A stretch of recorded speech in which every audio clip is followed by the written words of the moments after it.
So, dear students, now let us come to our 25th lecture on transport phenomena, in which we would like to understand that what is the conductive heat transfer, what is the basic law which governs the conductive heat transfer, and what are the different methods by the virtue of which a thermal conductivity of a material can be calculated.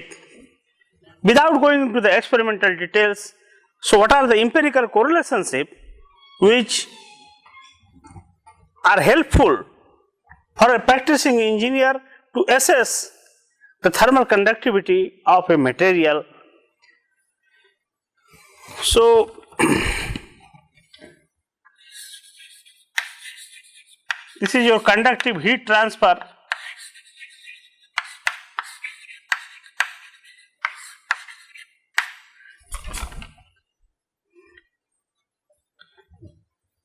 So, when temperature gradient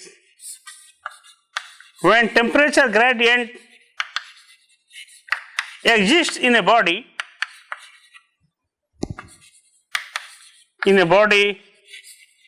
then it implies that the transfer of heat energy takes place.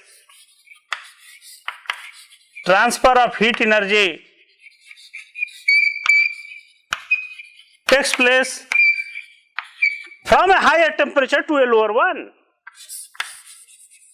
From a higher temperature to lower one.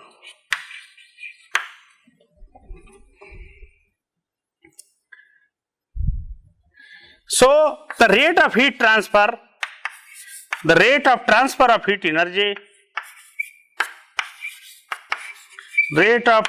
of heat energy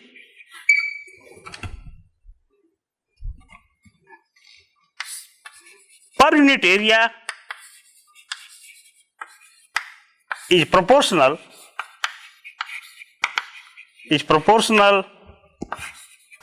to the temperature gradient. So, here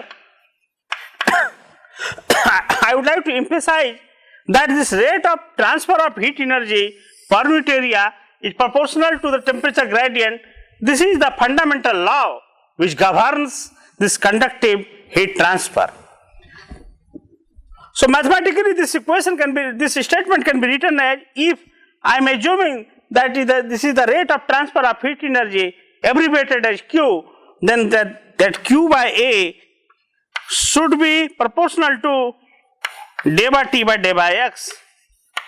Here I have assumed that the temperature is a function of X coordinate only. That is why I have written only day by T by day by X. Since the heat energy must flow downhill a temperature scale according to the second law of thermodynamics, so a minus sign must be incorporated here. So, Q by A, that should be proportional to minus day by T by day by X. Since I have assumed that I am considering the one dimensional heat flow, so if you partially differentiate the temperature function with respect to X, then day by T by day by X must be equal to dt by dx. So, it can be written as Q by A, that should be proportional to minus dt upon dx, or we can say that the Q by A, that should be equal to minus k into dt by dx, or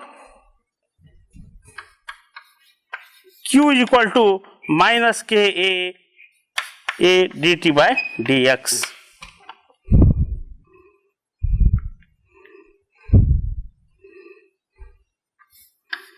Here you should write the negative sign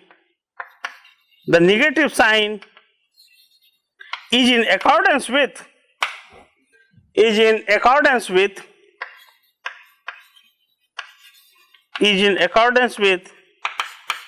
the second law of thermodynamics,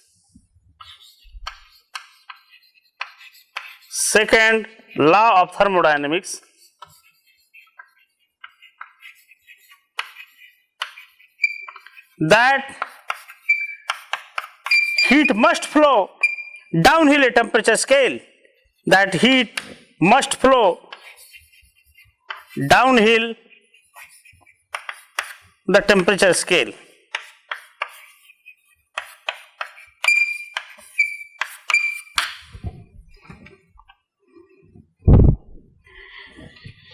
So this equation number 1, this equation is called your Fourier equation. This equation is called the Fourier equation. In the next class, just after this, we will extend this one-dimensional heat conduction equation given by Fourier. We will extend this equation to 3 dimensions in order to have an understanding of that how this Fourier heat conduction equation can be utilized for the 3-dimensional cases or practical cases, so to say, that how the heat flow can be modeled on the basis of this Fourier law in 3 dimensions. Here the important factor which can be extracted from the equation number 1 is the K, that is the thermal conductivity, this. So let us put some emphasis on definition of thermal conductivity, its dimension and its SI units and CGS units. So here K is called the thermal conductivity. K is called thermal conductivity.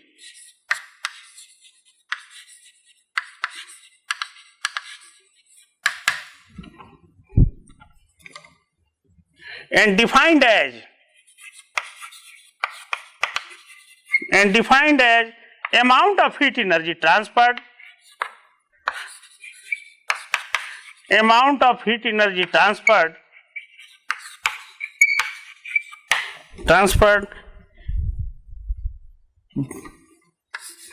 per unit area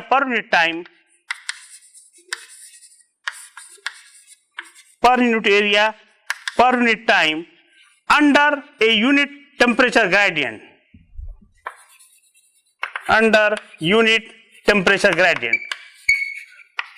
This definition can be extracted from the equation number 1 itself, that if I am assuming that the dt upon dx, that is unity, if I am assuming the heat energy transferred per unit time, that is the Q, that is equal to 1,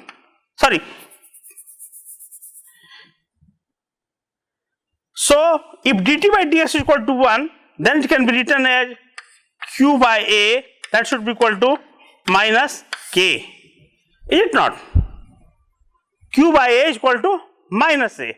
That means if I have already assumed that the Q is the amount of heat energy transferred per unit time, so Q by A stands for the amount of heat energy transferred per unit time per unit area. So once the unit temperature gradient is assumed, then this amount of heat energy transferred per unit area per unit time, that is equal to the thermal conductivity under a unit temperature gradient. So far as this dimension of this thermal conductivity is concerned, many times you have to solve the problem in the end semester examinations also regarding the thermal conductivity. So you must know the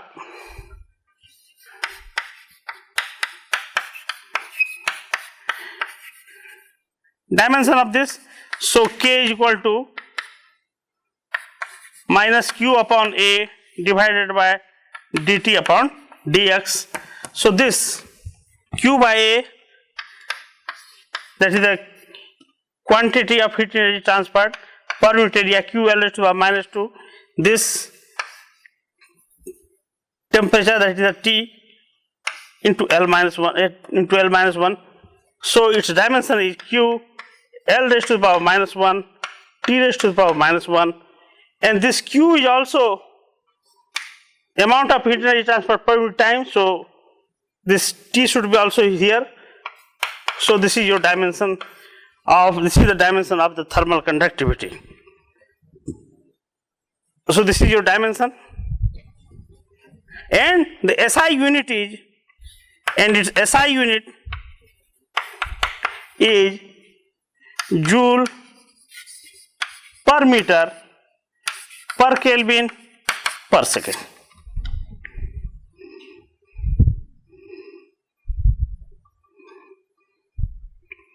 Okay. Another important factor which can be extracted from the physical and thermal properties of material is the thermal diffusivity, another important factor in the heat flow analysis. So let us try to visit what the thermal diffusivity is. So the thermal diffusivity is defined as ability of a material to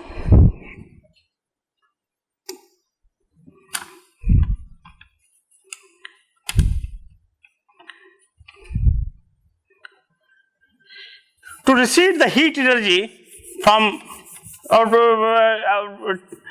receive the heat energy, or the ability of a material to transfer the heat energy. So that is called the alpha, that is the thermal diffusivity. It is defined as alpha equal to K upon rho Cp. That means it depends upon the thermophysical properties of the material. K is the thermal property, density of the material is a physical property, Cp is again a thermal property. So the thermal properties of the material constitute this term, that is the thermal diffusivity. The dimension of the thermal diffusivity is Q L raised to the power minus 1, T raised to the power minus 1, T raised to the power minus 1. Density has the dimension M L raised to the power minus 3, and the Cp has the dimension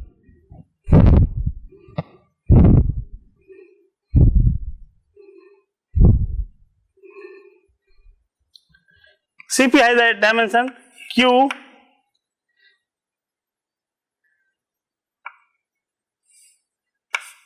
T to the power minus 1. So this will get cancelled out, this will get cancelled out, this Q will get cancelled out. So we are left with L square T raised to the power minus 1. So this is the dimension of the thermal diffusivity. This quantity alpha is called the thermal diffusivity, which defines the heat transfer ability of a material, that is the thermal diffusivity. In the next year we will go through the various casting and salt, not in the next year but in your final stage we will come to know that how this thermal conductivity of material, the thermal diffusivity of material play a major role in order to decide the mechanical property and the macrostructural properties of a material that you are going to develop.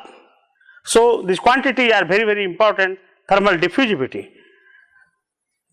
So its SI unit of thermal diffusivity is SI unit of thermal diffusivity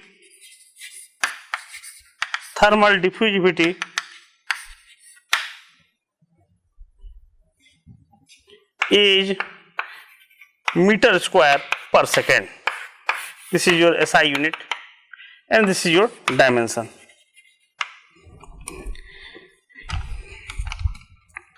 Now another task is how this thermal conductivity can be determined. At the +2 level you might have gone through the course, the determination of thermal conductivity by Searle's method. What happens to a practicing engineer, that if you are executing your work as an engineer for a particular organization, you may not have an ample time to go through those Searle experimentation or the Ingenhousz experiment to arrive at the thermal conductivity of material. So for practicing engineer, many investigators have proposed different empirical relationships for a quick assessment of thermal conductivity of material. The material may be solid, liquid or gaseous. So we will go through what are those empirical relationships which can be used for the quick assessment of thermal conductivity, and Later on, we will solve also a numerical problem in order to establish the fundamental facts therein. So, empirical relationship for the determination of K, that is thermal conductivity.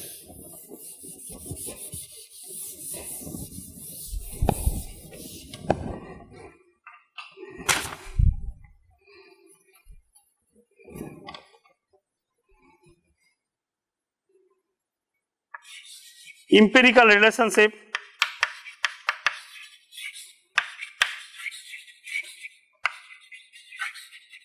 relationships for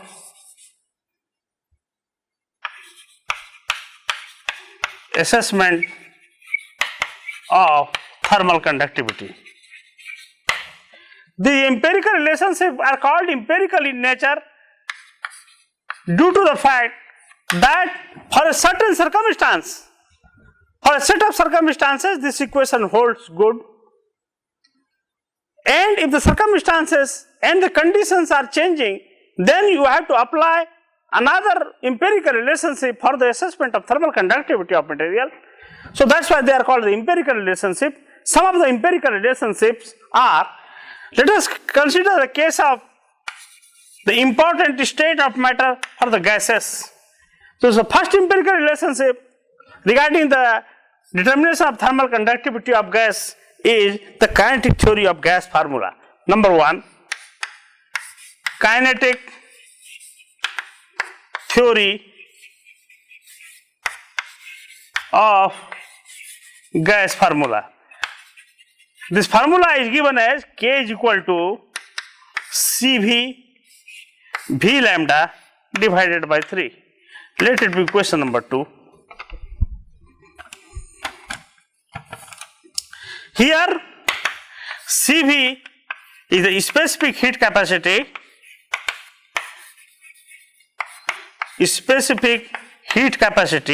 at constant volume, and thermodynamically this quantity can be defined as d by E by d by T at constant volume. This is the thermodynamic definition of CV. So far as this V is concerned, V is the volume per mole, or it is also called technically that specific volume.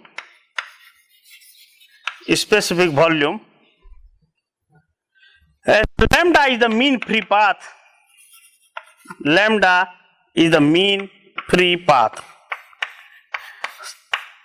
And due to the existence of this quantity, that is the mean free path, it is also called as kinetic theory of gas formula, because the mean free path can be assessed in any of the gaseous substance by utilizing the kinetic theory of gas only. So lambda is the mean free path. Another equation is for dilute gases.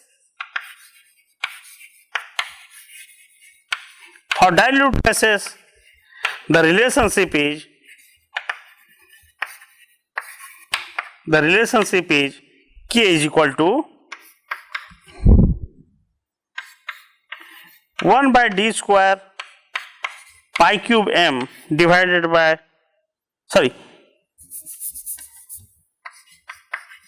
kb cube t divided by pi cube m raised to the power half. Better to write here, it may not be visible for you. So this is the kinetic theory of gas formula. So let us come to the second formula, that is in the case of dilute gases. The second formula regarding dilute gas means that you have taken the mixture of the gases, that is the carbon dioxide, oxygen, nitrogen, hydrogen. Let us suppose in that mixture hydrogen is on the hydrogen has a very low concentration. So when you have to arrive at the thermal conductivity of hydrogen in that gas mixture, then you have to utilize this formula. So second formula is in the case of dilute gases,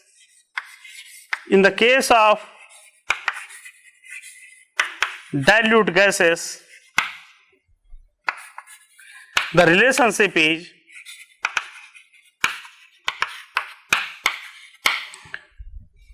K is equal to 1 upon d square kb cube t divided by pi cube m raised to the power half. Here d and m are the atomic diameter, atomic dia and mass respectively. Kb is the Boltzmann constant. Kb is the Boltzmann constant. It is defined as R upon N, that is the gas constant divided by Avogadro number, and T is the absolute temperature, that is the temperature in the Kelvin scale, temperature in Kelvin.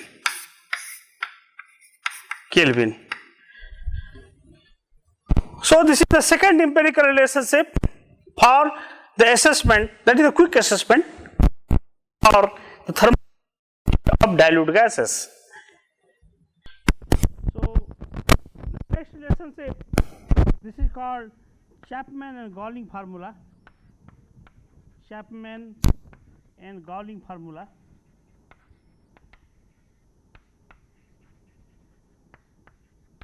Basically, this formula accounts for the interaction among the various molecules of different gases. In order to have an understanding of the effect of interaction on a particular physical quantity can be understood as in this manner. Let us suppose out of a batch of 10 students, let us suppose 3 students are very close with each other, having very close friends among them.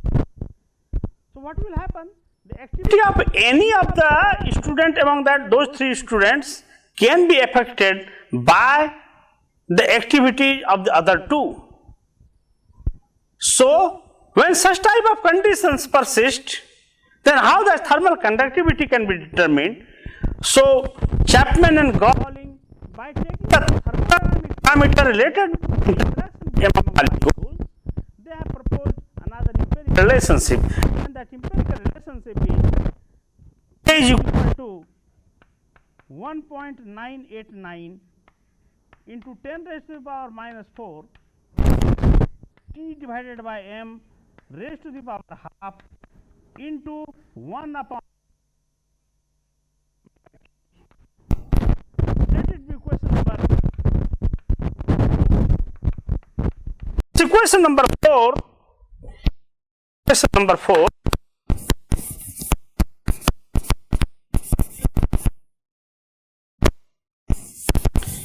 In this equation number 4,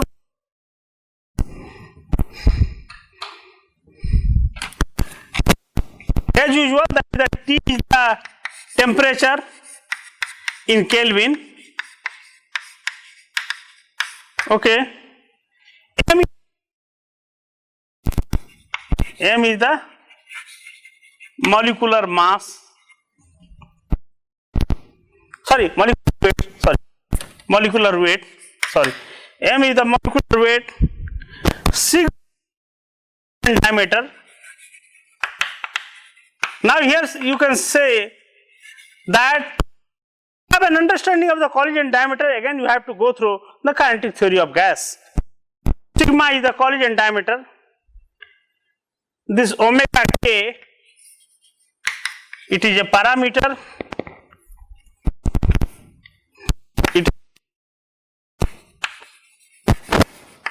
Which takes care of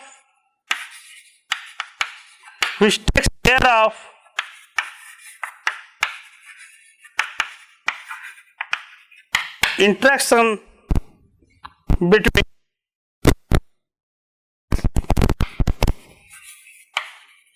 basically this parameter, that is the interaction parameter, or a parameter which takes care of this interaction. This is a function of Boltzmann constant into absolute temperature and divided by this interaction parameter epsilon. This Kb is the Boltzmann constant, is the energy parameter for interaction, energy parameter for interaction.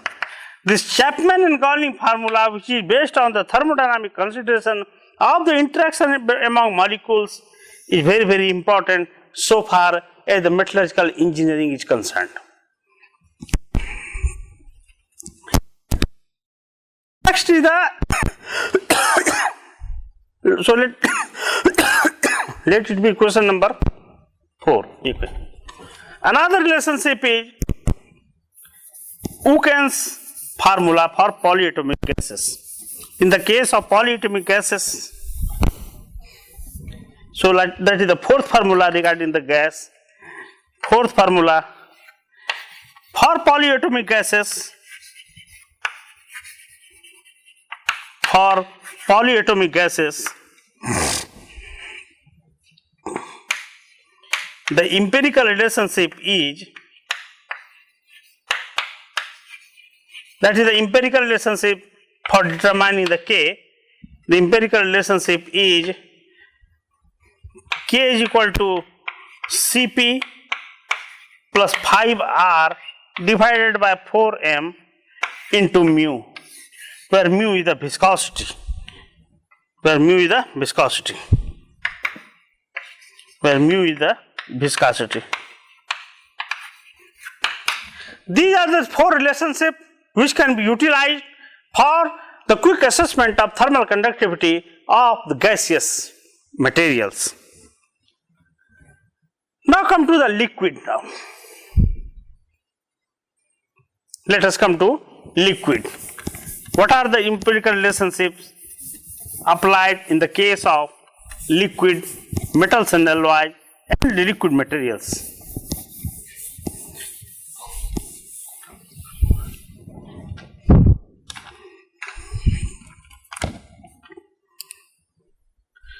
So, in the case of liquids,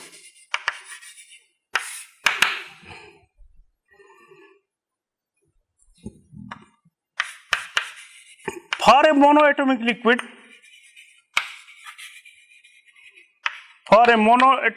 liquid,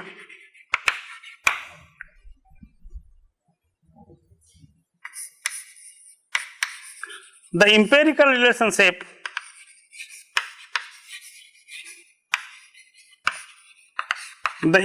relationship is K is equal to 2.8 N by V raised to the power 2 by 3 into Kb into Vs into Kb into Vs.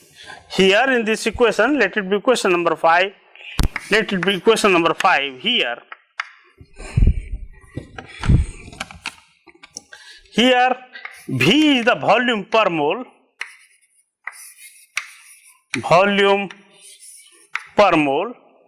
N is the Avogadro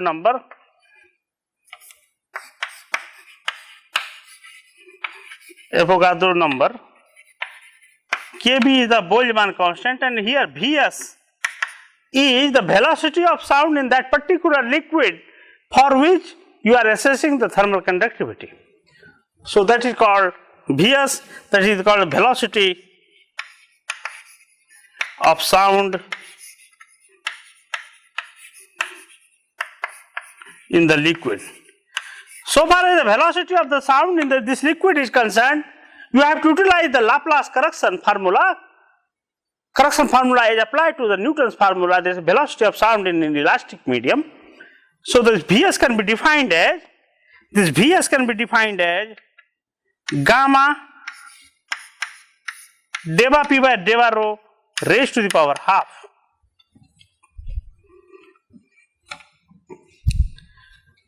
So let it be question number 6. Here gamma is the ratio of the specific heat capacity at constant pressure and constant volume respectively, and this quantity, that delta P by delta rho, this delta P by delta rho a quantity which can be evaluated, a quantity which can be evaluated,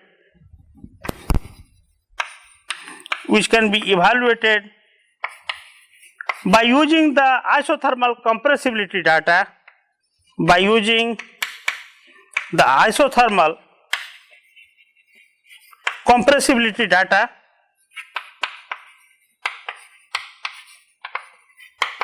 This isothermal compressibility is denoted, abbreviated by letter beta, as isothermal compressibility data, and here this beta can be defined as beta is equal to minus 1 upon V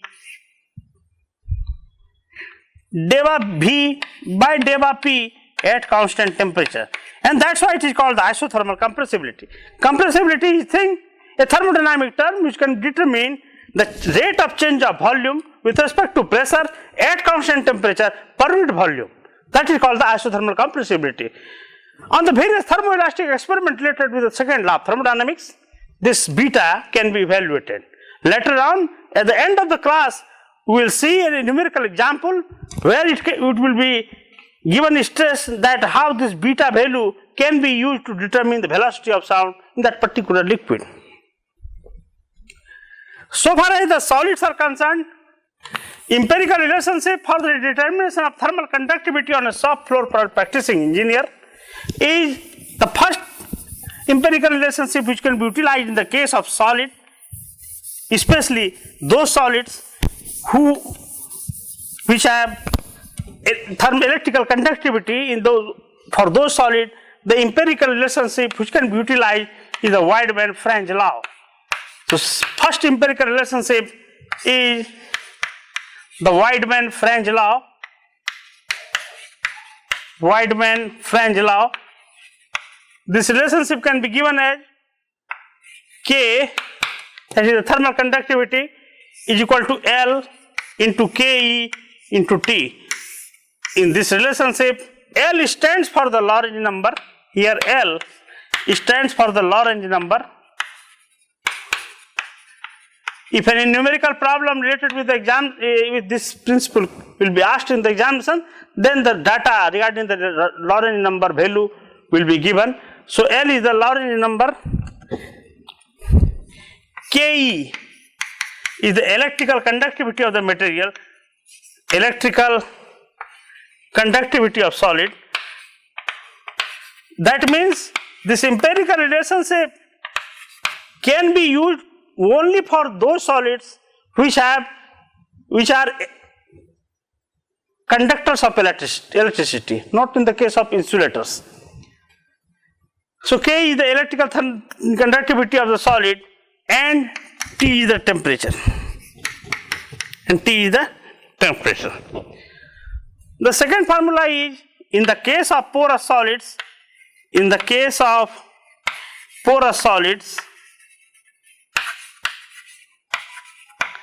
so far as the porous solids are concerned,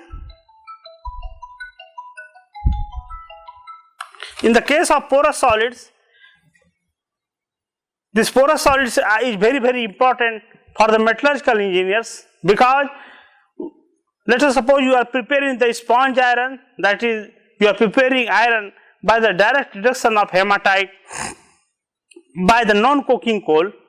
So in that case, you will get a semi-solid iron mass which will be porous in nature.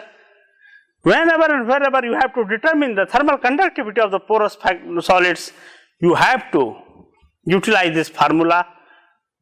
So in the case of porous solids, the relationship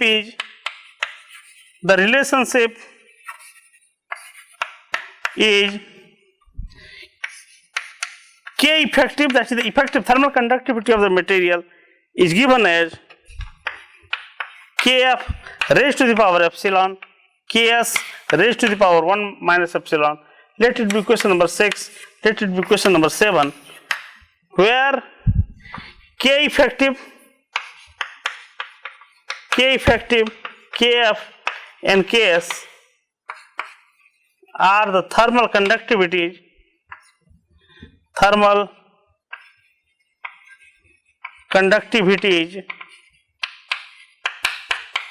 of porous material, because in the case of porous material you have to utilize the thermal conductivity, that is the effective thermal conductivity. So the thermal conductivity of this porous material, that is the K effective, thermal conductivity of the fluid, this Kf, fluid filling the pores. Let us suppose the air is being entrapped in the porous structure, then you have to take the thermal conductivity of the air. If the water is being introduced in all these pores, then you have to take the thermal conductivity of water. If alcohol is there, you have to take the thermal conductivity of alcohol. So, thermal conductivity of the porous material, fluid filling the pores, and the solid.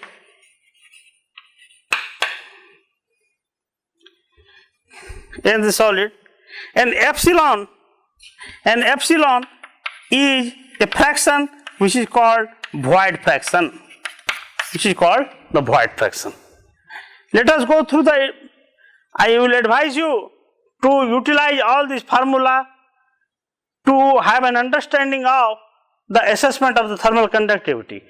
I am citing only one example here in this present class to have an understanding of the utilization of the isothermal compressibility data to determine the thermal conductivity of a monoatomic liquid on shop floor. So let us try to visit that numerical problem, which is supposed to be the ultimate thing of this class today. The question is, calculate the thermal conductivity, calculate the thermal conductivity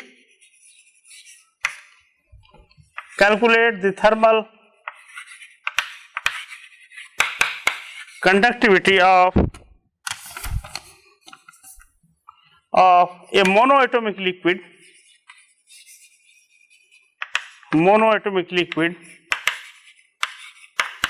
gamma is equal to 1, having the data is given for the liquid. Density is equal to 3.9 into 10 raised to the power 3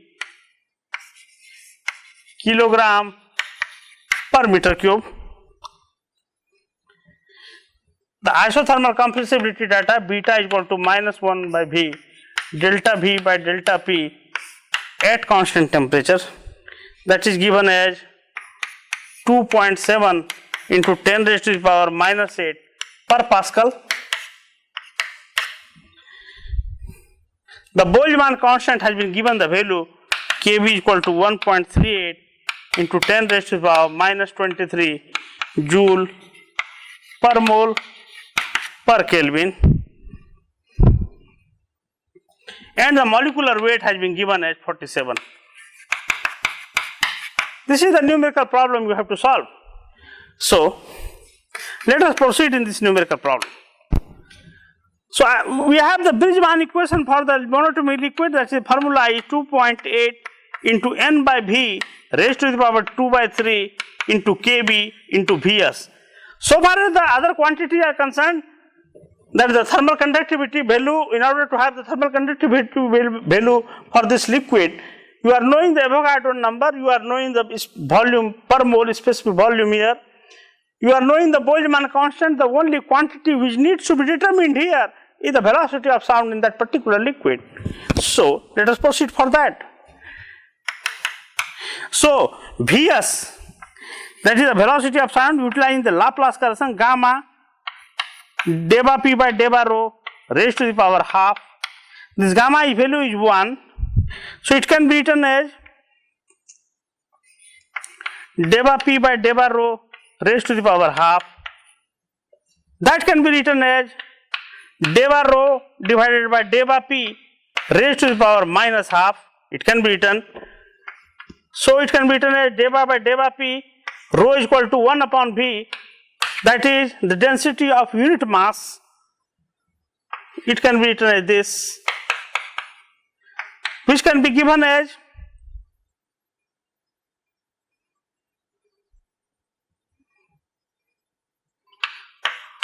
minus 1 by v square day by v by day by p raised to the power minus half. That can be given as 1 by v into minus 1 by v day by v by day by p raised to the power half, sorry, raised to the power minus half. This 1 by v can be written is equal to rho, that is equal to rho, and this quantity is beta, that is the isothermal compressibility. So the beta rho raised to the power minus half. So the velocity of sound in that particular liquid can be given as Vs is equal to under root rho beta. Utilizing this formula starting from this very beginning, so let us try to evaluate what is the value of Vs that is coming here. So Vs is equal to under root rho beta.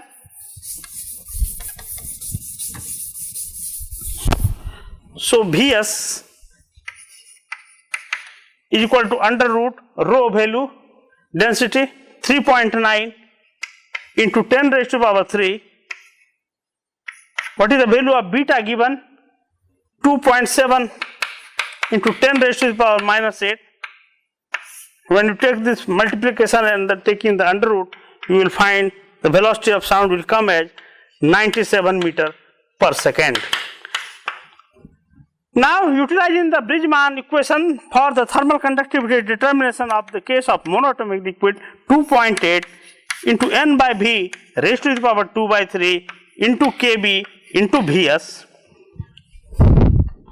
So, putting all the value together, that is equal to 2.8, the Avogadro number is 6.023 into 10 raised to the power 23.